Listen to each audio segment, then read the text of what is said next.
And now we'll be calling on stage Dr. Pradeep Mattu, former Joint Drug Controller, Government of Punjab.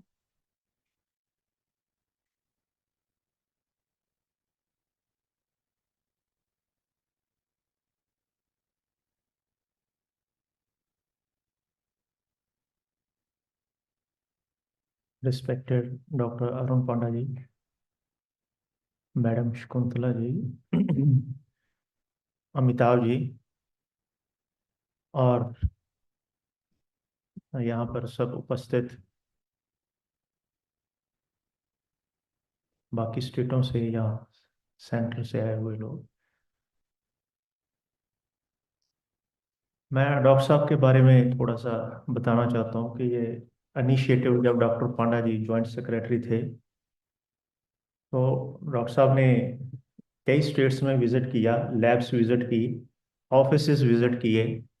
तो he taken the initiative to strengthen this drug control department of the states as well as of centre. तो labs में भी मुझे याद है कि सुबह सुबह एक बार सर चंडीगढ़ आ गए तो उन्होंने बुलाया हमें, तो हमने पंजाब की लैब देखने गए, इंस्पेक्ट करने गए कि क्या हालात है। फिर हरियाणा की देखी हमने। तो सारे सीन को देखते हुए सर हैज टेकन इनिशिएटिव, और क्योंकि states were not in capacity to strengthen the drug control department, तो अगर ड्रग कंट्रोल डिपार्टमेंट में एनफोर्समेंट विंग काम करता है लेकिन अगर उसका टेस्टिंग मैकेनिज्म अच्छा नहीं है तो काम करने का कोई फायदा नहीं होता। तो सर ने बहुत अच्छा इनिशिएटिव लिया। सबसे पहले सर ने लैब्स को स्ट्रेंथन किया और फंड्स जनरेशन, फंड्स की जो जो सपोर्ट की स्टेट्स को। So sir, we are very thankful to you. तो मेरे टाइम में सर से मैं मिलता रहा हूँ और हमने अपनी फूड एंड ड्रग लैब जो पंजाब की बनाई है with state of art facility बनाई है पंजाब की, और काफ़ी पोस्ट भी बढ़ाई हैं। तो वहाँ पर ठीक मतलब इस जो नेशन वाइज हमारे जो डाटा है डिटेक्शन का, एनएसक्यू का और स्पूरियस ड्रग का, वो काफ़ी अच्छा है, कंट्रोल है। पंजाब की एक और प्रॉब्लम आपको शायद पता है सबको कि एडिक्शन की प्रॉब्लम है, ड्रग एडिक्शन की, जो अब सिर्फ पंजाब में नहीं है, वो बाकी स्टेट्स में भी काफ़ी है। तो साउथ ईस्ट नॉर्थ ईस्ट में आप चले जाइए तो वहाँ से पंजाब में भी ज़्यादा है। तो मैं ये कहना चाहूँगा कि जो ड्रग कंट्रोल डिपार्टमेंट है किसी भी स्टेट का है या सेंटर का है, ये एक बड़ा इम्पोर्टेंट विंग है हेल्थ केयर सिस्टम का। पर दूसरी साइड में अगर देखें तो it is one of the neglected wing of the health care system. Doctor चाहे कितना भी इंटेलिजेंट हो, कितना भी अपने काम में कॉम्पिटेंट सर्जरी करने में हो, लेकिन जब तक उनको मेडिसिन अच्छी नहीं मिलेगी तब तक वो ट्रीटमेंट नहीं कर सकेंगे। ना किसी डायग्नोस कर सकते हैं किसी डिजीज को, ना प्रिवेंट कर सकते हैं, ना ट्रीट कर सकते हैं, क्योंकि सर्जरी करने से पहले भी मेडिसिन की जरूरत है, सर्जरी करते वक्त भी मेडिसिन की जरूरत है, और सर्जरी के बाद भी पोस्ट ऑपरेटिव केयर के लिए मेडिसिन की जरूरत है। तो उसकी सर्जरी, डॉक्टर की, सर्जन की सर्जरी तभी सक्सेसफुल होती है if he gets this standard quality medicine. ऐसा नहीं है कि इंडिया की कैपेसिटी कैपेबिलिटी नहीं है।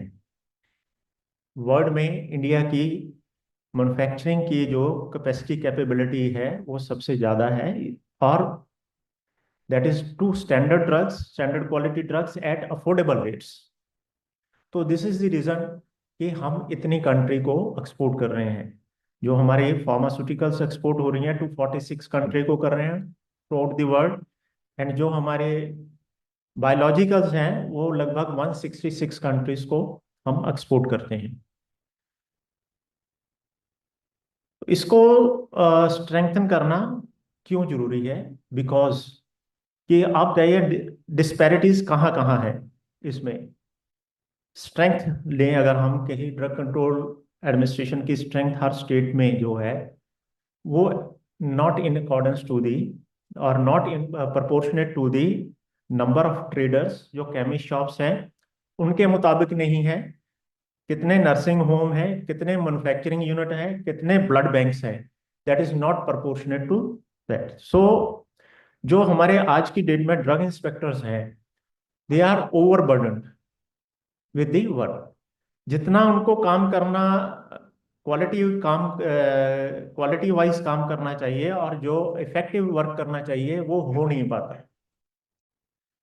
बिकॉज क्योंकि काफी स्टेट्स में जो ड्रग इंस्पेक्टर्स हैं वो अपने केसेस को खुद प्लीड करते हैं कोर्ट्स में जाके, कोर्ट वर्क भी रहता है, इंस्पेक्शन भी है, उसके बाद उसका इंस्पेक्शन के बाद एक्शन भी है, और एक्शन के बाद कोर्ट केसेस भी हैं, उसको कंप्लेंट फाइल करना और कंप्लेंट को अपने केस को प्लीड करना भी ड्रग इंस्पेक्टर की ड्यूटी है। तो सर ने बहुत अच्छा कहा कि इसको अगर स्ट्रेंथन करना है तो हमें मल्टी डिसिप्लिनरी अप्रोच है उसको अडॉप्ट करना पड़ेगा।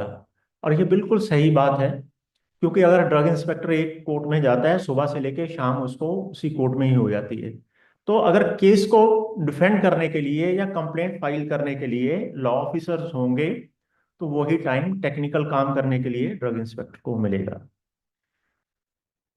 ये जो आज हमने इनिशिएटिव अमिताभ जी ने लिया है, ये एक बार पहले भी लिया गया था 2016 के आसपास। तो तब भी इसके ऊपर थोड़ा काम किया था कि ये होना चाहिए, इसको स्ट्रेंथन करना चाहिए।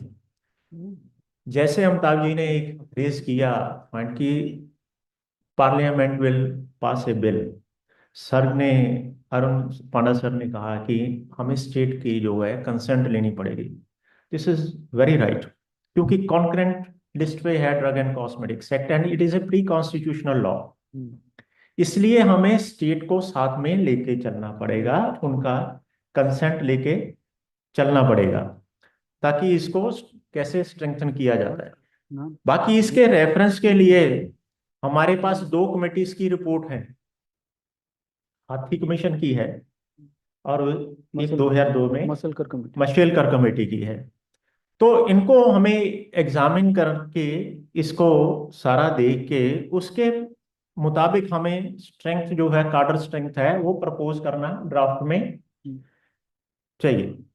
वो मैंने देखा है, उसको अच्छी तरह एग्जामिन किया है कि 150 या 200 केमिस्ट शॉप के लिए एक ड्रग इंस्पेक्टर जरूरी है if we want to effectively control the standards of the drug. इसी तरह ही मैन्युफैक्चरिंग यूनिट के लिए 25 से 30 जो मैन्युफैक्चरिंग यूनिट है या 25 से 30 ब्लड बैंक है उसके लिए एक इंस्पेक्टर डेडिकेटेड होना चाहिए।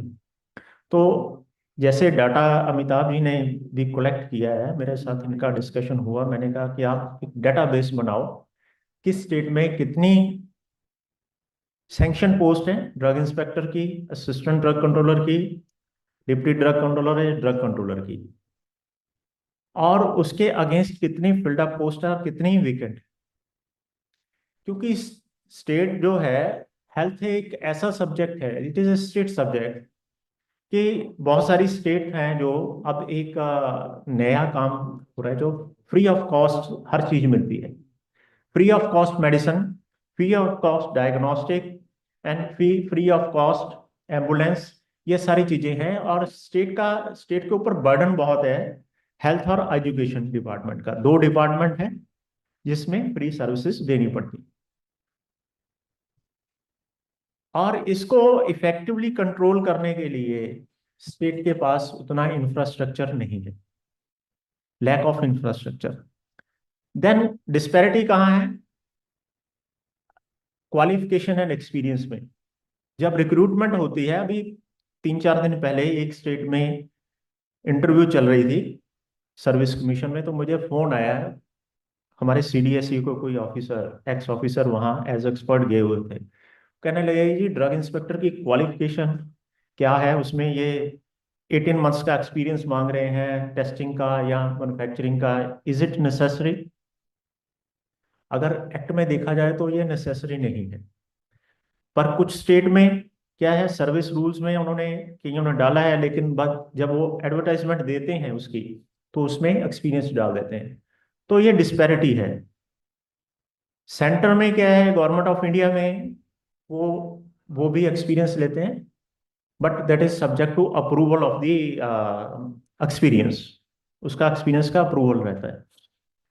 सो अगर ये इसको एक कार्डर स्ट्रक्चर बना देंगे तो इसमें जैसे यूपीएससी में सिविल सर्विसेज के एग्जामिनेशंस होते हैं, तो एक ही एजेंसी है उसकी रिक्रूटमेंट करती है, यूपीएससी, आईएएस, वो मेरिट के हिसाब से आईएएस आईपीएस जो भी उनको कैडर मिल जाता है। तो आई फील कि ऐसे ही एक कार्डर स्ट्रक्चर बन जाए तो यूपीएससी रिक्रूटमेंट करे, और जो जितनी स्टेट की सैंक्शन पोस्ट है वो उसको एलोकेट कर दिए जाए। उसमें क्या रहेगा कि उनकी ट्रेनिंग एक जगह होगी, उनकी क्वालिफिकेशन एक जैसी होगी, उनके एक्सपीरियंस एक जैसे होंगे, यूनिफॉर्मिटी होगी, फिर उनका काम करने का विजन जो है और मिशन है वो एक ही होगा। अभी आप देखिए, अगर कोई भी एक्शन लेना होता है तो हर स्टेट में हर ड्रग इंस्पेक्टर का डिफरेंट व्यू है, और हर स्टेट का डिफरेंट व्यू है एक्शन के लिए।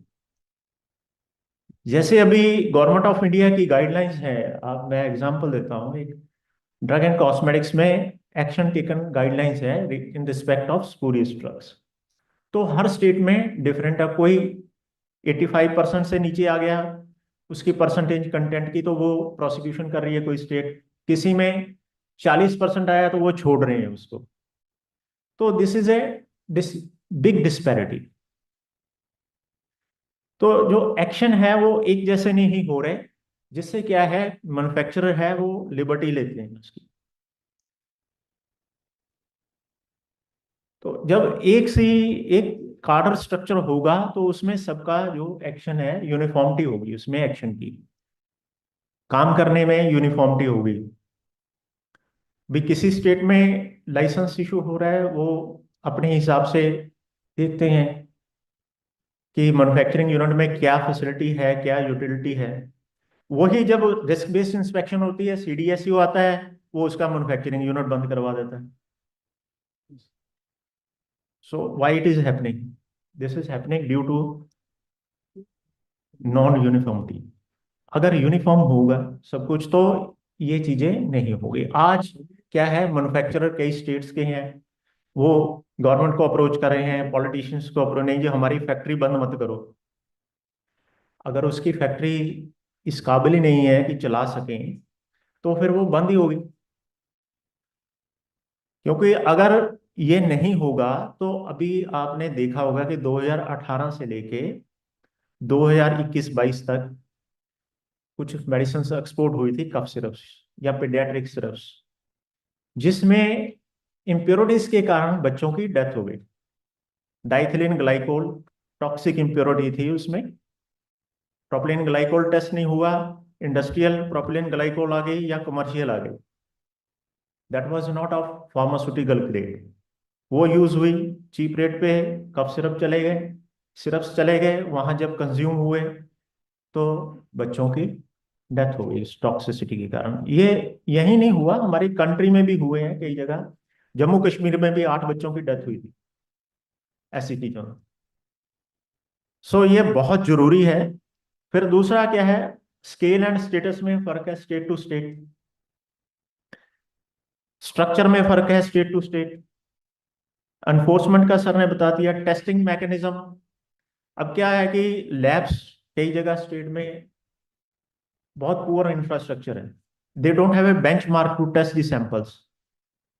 सैंपल एनालिस्ट 4 हैं, सैंपल जो उनको भेजे जा रहे हैं वो 150 150 है या 200 है, दे कांट डू इट। जैसे सीडीएसयू में लगभग 20 या 25 सैंपल का बेंचमार्क है कि एक महीने में एक एनालिस्ट ने 20-25 सैंपल टेस्ट कर रहे हैं। अब वही अगर 20-25 की बजाय एक एनालिस्ट सैंपल 50 या 60 कर रहा है ना, उसकी क्वालिटी ऑफ टेस्टिंग जो है वो रिलायबल नहीं होगी। तो ये एनफोर्समेंट एंड टेस्टिंग मैकेनिज्म दोनों को कार्डर स्ट्रक्चर बनाना है। तो इसके लिए मैडम ने भी बताया है कि डिस्कशन होना चाहिए इसके ऊपर और ड्राफ्ट होना चाहिए, एक टेंटेटिव ड्राफ्ट बन जाए।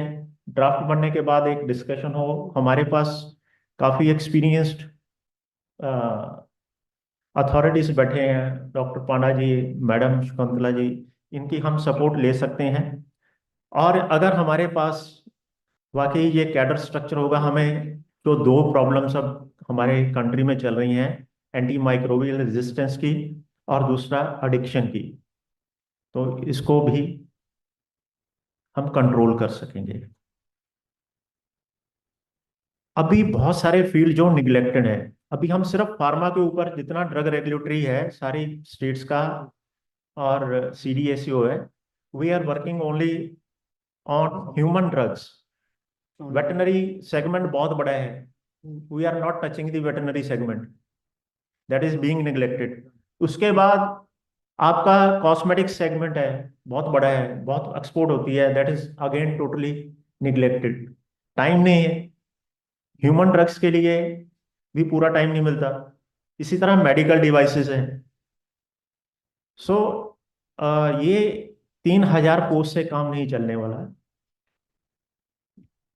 इसको प्रोपोर्शनेटली, वर्क प्रोपोर्शनेटली अगर हम कैडर बनाएंगे तो तभी सुपरवाइजरी पोस्टें होंगी, क्या होंगी, कि उसके नीचे कितने लोग काम करेंगे, ये सब एक स्ट्रक्चर जो है बनाना जरूरी है। And I congratulate to Amitabh ji for taking this initiative in time. तो अगर ये हो जाए तो मेरे ख्याल है कि हमारी जो हेल्थ केयर सिस्टम है, जो डिजीज बर्डन है स्टेट्स के ऊपर या कंट्री के ऊपर, that will be reduced and we all will become healthier peoples. Thank you so much.